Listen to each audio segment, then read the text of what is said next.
All right, so Ariana Grande just released her deluxe version of the Positions album. The original version of the album came out last year in October.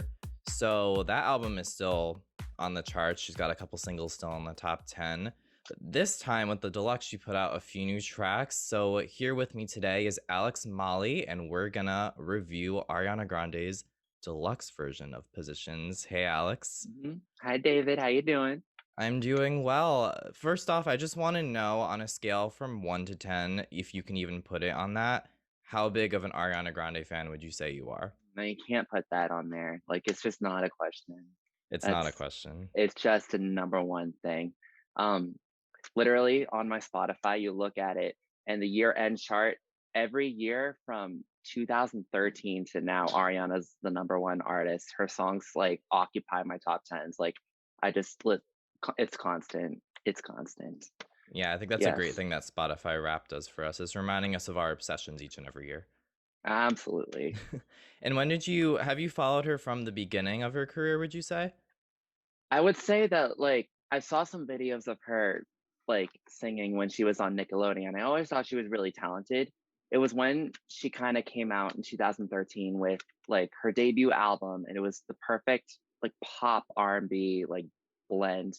Her voice, she took on this, like, her new personalized vocal style. People were comparing her to, like, Mariah Carey because of, like, the notes she could hit and, how it was powerful but soft. I don't know, I just fell in love with it instantly, and that's when I began to follow her, and she's never really disappointed me since, so I'm still here.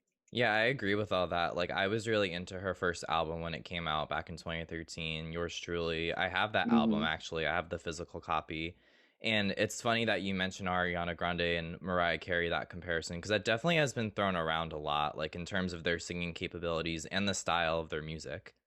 Yeah, absolutely. I feel like Mariah kinda carried that '90s, like, R&B vibe, and she, kind of brought it into the limelight. And then Ariana really pays tribute to that. And you can hear her Mariah's influence in her music and the way that she sings. And yeah, I'm a big fan of both artists. So that was really great to hear too. And how have you seen Ariana kind of progress over her career? Like, she's done a couple different things, obviously, since Yours Truly. And now I think with the Positions album, she's kind of going back to that style of music, like that 90s influenced R&B that you were talking about. Absolutely. I think she's definitely tried a lot of different styles, I would say, but it kind of went from like the '90s R&B, and then she moved more into like radio pop on My Everything, Dangerous Woman. And then she started to, I think it was when Sweetener came out that she started to really take on her own artistry, like put her own thoughts, feelings, um, and what was happening in her life, in her music. I mean, she's somebody who I feel like has been through a lot of public trauma, and she has showcased how she moved past it in her music. So I think the last three albums that she did, Sweetener, Thank You Next, Positions, it kind of there's a clear storyline. So I think she has definitely evolved more so as an artist, but also as a singer. I feel like her voice sounds the most mature it ever has on this album as well. Yeah, I could agree with that. And what do you think would be, I think there's obviously a couple, but what do you think are some main themes on the Positions album? I think, um, well, in the beginning, I think she talks more about um, like in the song Off the Table, she kind of talks about how she doesn't know if love's going to be possible after loss. Moving forward, it kind of moves into 6:30 safety net. She's talking about how she is falling in love, but she's a little bit scared about it. She doesn't know how it's going to turn out, but she's kind of letting it happen. And then it moves into the last couple songs on the album that kind of talk about coming to terms with the fact that she's in love and that she's confident with it and that she's going to um, embrace it. So I feel like it's all about her growth and her accepting the fact that love is happening and it's becoming a thing in her life again that she doesn't need to fear and just embrace it. So I feel like that's the main theme of the Positions album. I think that's a good way to put it. There definitely is when you listen to it, and I listened to it again, obviously, before doing this because I needed to brush up on my Ariana Grande music. And Mhm. you definitely can get that sense that the album, it kind of progresses as each track comes along, and there's a greater message to like the whole set list as you keep going through it. Yeah, Awesome. absolutely. So to talk a little bit more about the Positions Deluxe, so Ariana first mentioned, from what I can understand, she first mentioned the announcement of the deluxe version coming out on February 9th. And then on February 15th, I saw on her Instagram that she announced the track list. She also put out the remix of 3435 with Doja Cat and Meg the Stallion, which is a really good remix, by the way. Like, I It really, really is. like it. I'm not a huge Ariana Grande fan. Like, I Mhm. do like certain parts of her career more than others, but that remix was it came very highly recommended, so I had to give it I had to give it a listen, and Yeah. I really really liked it. Um and I'm really curious because I feel like Ariana Grande is one of those artists, at least she has been more recently with her work, where she doesn't promote it as much. I feel like she's very subtle in putting Mhm. her music out. Like even when she put out, from what I can remember, when she put out the original version of the Positions album, it was just kind of like a simple Instagram post or tweet or however else she does it from like a week before. Even though like I think she dropped Yeah. didn't she drop like the single and the album release date in the same day? She dropped, the song Positions, um, I think it was a week before the album. I think she dropped Positions on the 23rd of October, and then she dropped the album Positions on the 30th. Yeah, I think I remember it that way. And as I kind of expected it with her, both of them debuted at number one, the album and the single. So that was Mhm. definitely huge, but also not surprising for someone like Ariana Grande, who has the fan base. No, yeah, and I also feel like that's part of why she doesn't promote as much, because I feel like just her name recognition right now, like, you see how many monthly listeners she has on Spotify, she's, like, one of the top, and so she puts out anything, all she gotta do is make the announcement, and that'll carry itself. Yeah, and I She like she promotes her did dogs more something. than her music. Yeah. She definitely, and like I don't know if she still does it. I don't know her personal life as well. Like I said, I don't follow her as closely, but she used to post a lot with her nonna, which I thought was really really cute. Yeah. No, it's super cute. I love how much she kind of embraces her family. I feel like she's also not the type to, post like pictures of her with like other people for like clout or whatever. She kind of just keeps her main friend base and her family close, and that those are the people that she showcases. Yeah, she I keeps think her it just circle makes her small. more, yeah, it keeps her more authentic, I think.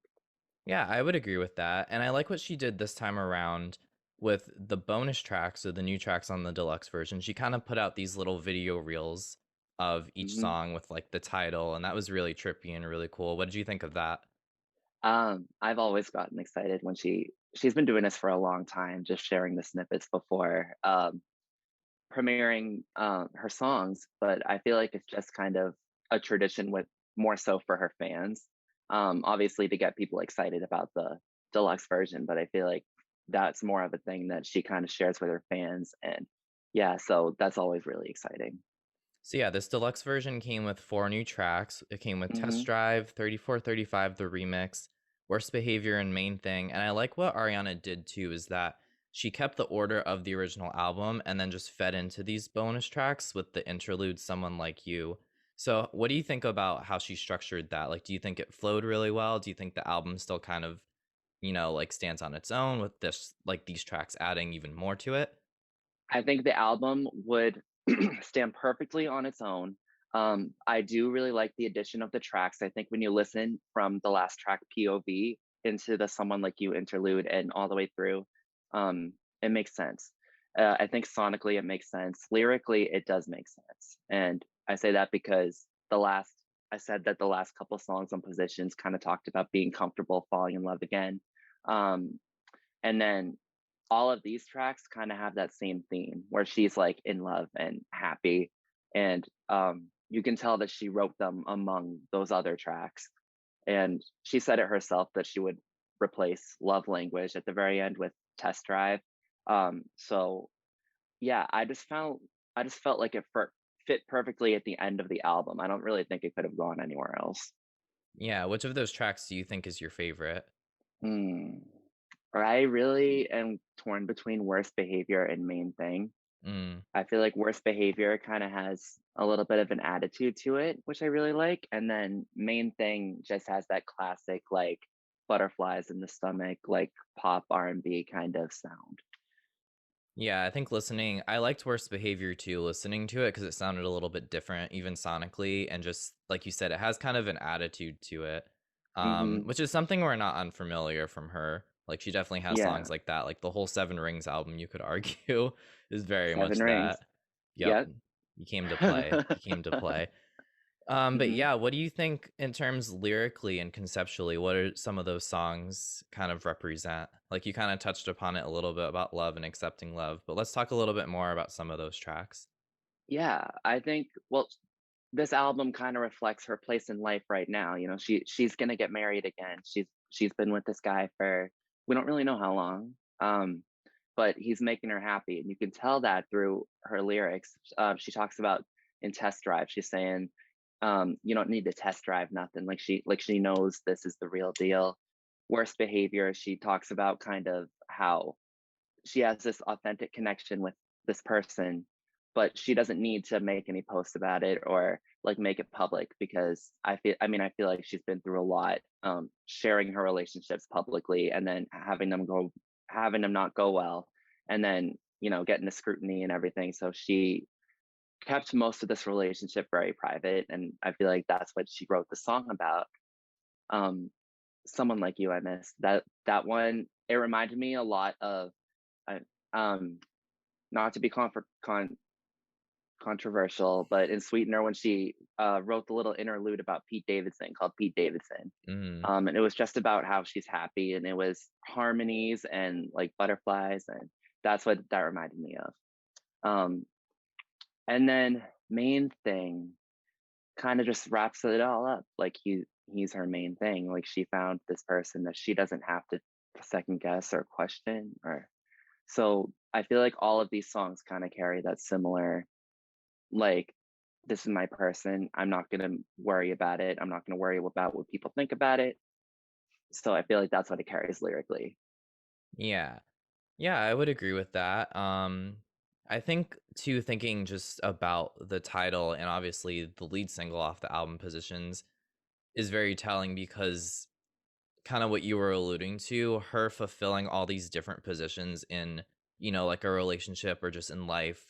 I think that's kind of, and you can correct me if I'm wrong, like you're the Ariana Grande expert here, clearly. I feel like that was her whole like concept for this album was saying, how is she fulfilling as much as she can in all these different aspects of her life? I felt like that too. Yeah. And I also feel like it's kind of a cool when you think about like the play on words with some of the album titles, like with positions like 34, 35. That's like a sexual position. But we also have like 6:30. She's like, "Are you down? What's up?" Like that's another position. Um, yeah, so I don't know. I feel like it also carries lyrically how you can hear her growth from like one mentality to another, the switch in positions. Like there I feel like there's a lot of ways to interpret that there. Yeah, yeah, Yeah. definitely. Which How is do you I think what makes it great art. Yeah, and my next question was going to be, how do you think she has grown as an artist, specifically with positions?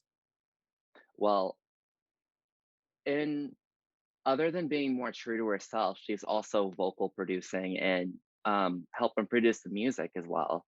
So, and writing a lot more. I think when you look at the credits for the last four songs, it was just her that wrote them. Like, Hmm. so she is really coming into her own and personalizing her music and making it exactly what she wants. And I feel like she's at a stage in her career where she can do that and it'll be appreciated. And yeah, and she's taking notes from what she's seeing, I think, like criticisms from the album or like fans will say, "I love this, but I wanna see more of this." Like, after Thank You Next, like, great storyline, great music, it was fantastic, and the fans were like, you know, "We kinda wanna hear this, but we wanna hear you sing more," like she did before with, and then she comes back on Positions, and she's doing the same thing, she's telling her story, um, and she's being expressive at the same time she's saying the entire chorus, the entire final chorus of My Hair and the whistle register, like, and she's like belting and off the table, like she really just delivers what people want now. And I think it's really cool that she really listens to that and is trying to create the best possible version of herself for her fans. I'm glad you mentioned her singing capabilities because that was the thing that struck me most about this album when I first listened to it is that I'm not gonna lie, I wasn't a huge fan of it when I first heard it. Hmm. I felt like some of the tracks just kind of sound very similar, and I felt like she wasn't doing as much as I know she can in terms of singing, but once I started hearing the tracks where she's in that whistle register, I kind of like I remember sitting back and being like, there she is. You know, that's Yeah, what she can do, and I think she should be doing more of that. yeah, absolutely. And another thing that she always does, she always layers her voice on top of it, and creates these harmonies. That's the word. She creates all these like beautiful harmonies. It's like she is the choir behind herself, and I think that's another thing that I really love to hear. Yeah, and there's other artists that have done that too. Like I always think of Sam Smith as being that one Hmm. artist who like really when they first came out, like they really did that, you know? And so Yeah, many other artists have done that too, like just across the spectrum of pop and R&B and soul music. And I think so too. Like Ariana's really good at doing that layering, and I think that comes into what you said earlier about her being more true to herself and putting out her own music or being her own producer and things like that. So those kinds of technicalities are definitely coming into fruition on positions. Like it's getting better and better. yeah, I would absolutely agree with that. It's another thing that almost like reminds me of Mariah too. But I don't know. Ariana has her way of making it her own, and she you have to go back to a track and listen to it over and over again and pay attention to like a different like ad lib or run that she does, and it sounds different every time. And that's the other reason why I love her music is that you go back and find all these different things. Would you say that makes her stand out among other artists that are at the top of the charts currently? It does. I feel I've always felt like Ariana stands out vocally in ways that a lot of artists nowadays just can't, and it's just the way that she's so fluent in how she can go through any genre of music and sound beautiful, so I feel like her talent definitely does set her apart from all these other artists. Yeah, it's very rare that you see an artist with that kind of capability every generation. I think of it as like that voice that comes every, couple of Hmm. years or so. I feel like you could trace it back to like Whitney Houston and then Mariah Carey and Yeah, then you have like Christina Aguilera and now you have Ariana Grande. yeah, and all of them were labeled like the voice of their generation.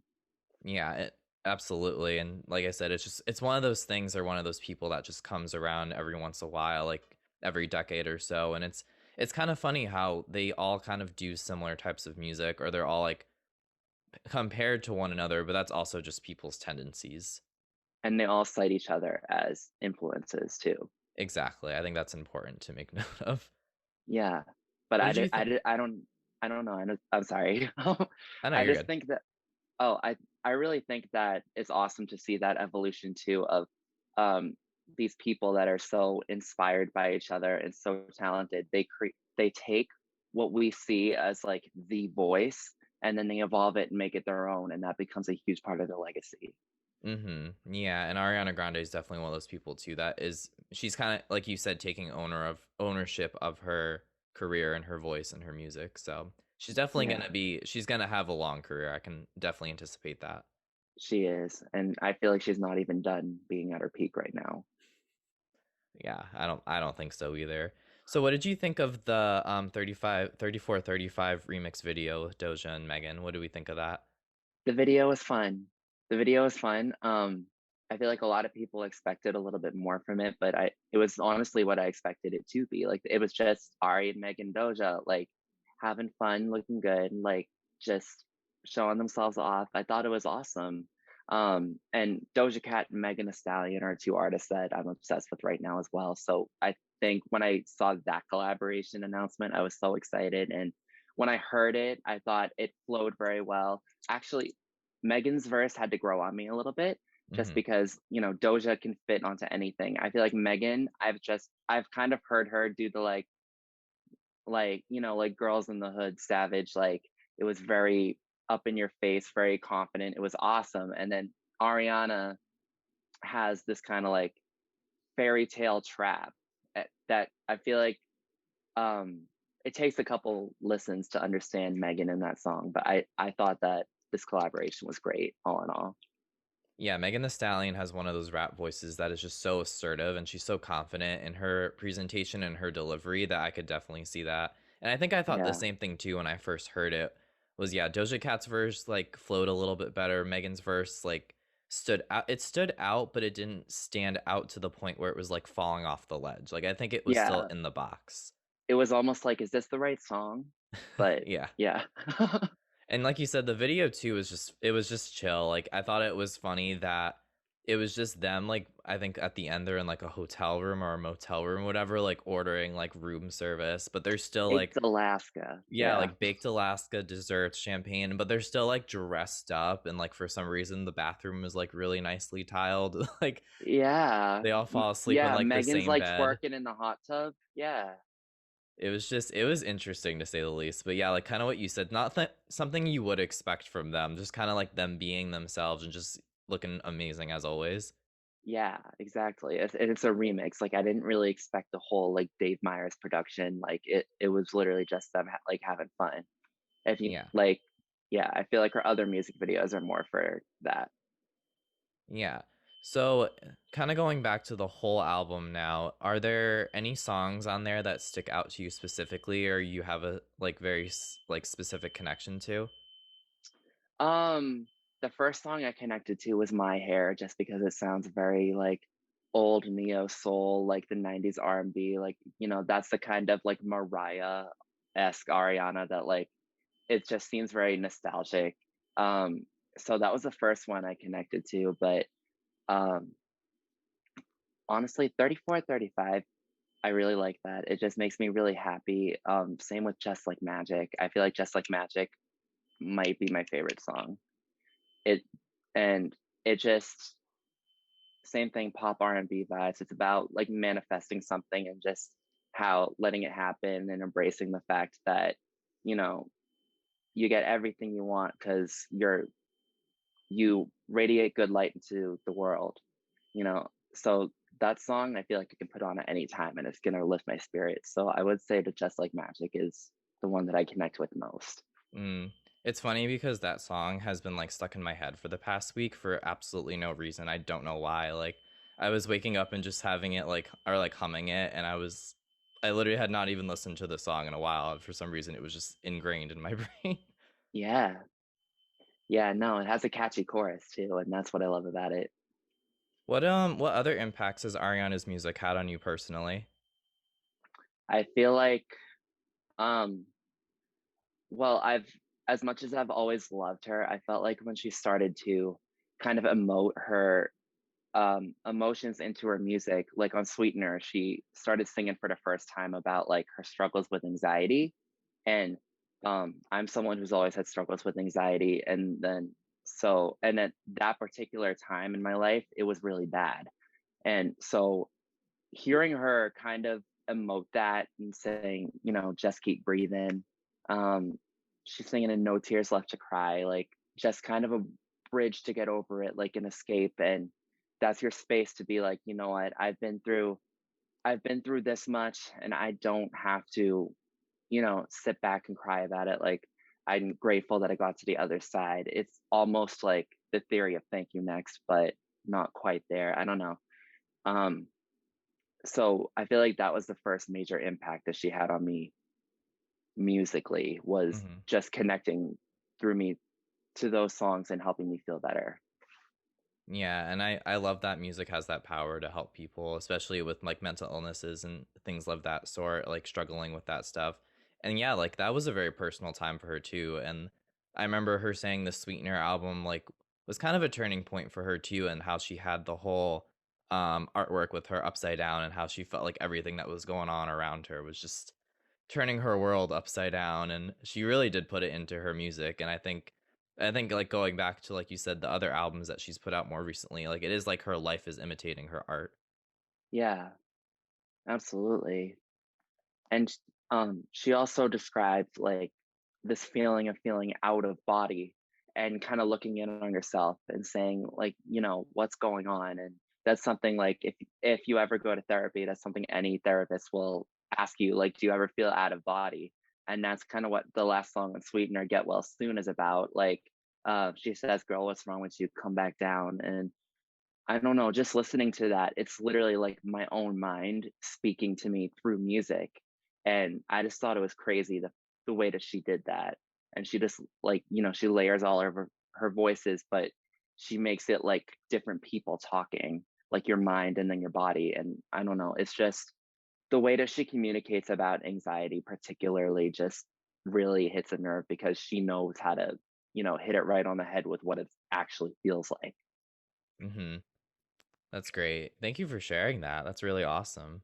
Of course. So yeah, obviously Positions Deluxe is out now. It's still on the charts for everybody that hasn't been Hmm. paying attention or if you're just living under a rock. Last time I checked, the album was at number 7, but who knows, that probably will go up again. Maybe she'll get the Yeah. deluxe back at number 1. And then Positions and 3435 are both in the top 10. So we still got some time on the Positions era from Ariana Grande, so we'll probably Oh, be yeah. listening to her stuff for quite some time. I'm also curious to see how, like, I know she doesn't really care about like charts and numbers, but obviously, like, she hits them.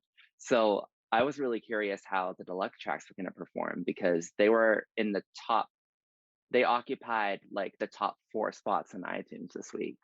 So I was Yeah. really curious how that was going to turn out. That's definitely going to be interesting. Probably within the next week or two, we'll probably see where those tracks will land. And like I said, I wouldn't be surprised if they end up being on there too at some point. Oh, me either. Yeah. Well, thank you, Alex. This was a great talk talking about Ariana Grande's positions. Of course. Thank you. Thank you. And Everybody should stream the album as well. I have it here. I'm going to say go listen to it, stream it, download it, buy the physical copy like Alex, however you get Hmm. your music, go check it out. It is a good album. Like I said, I'm not the biggest Ariana Grande fan, but I will gladly endorse her. Hmm. Well, thanks again. All right. Thank you, David.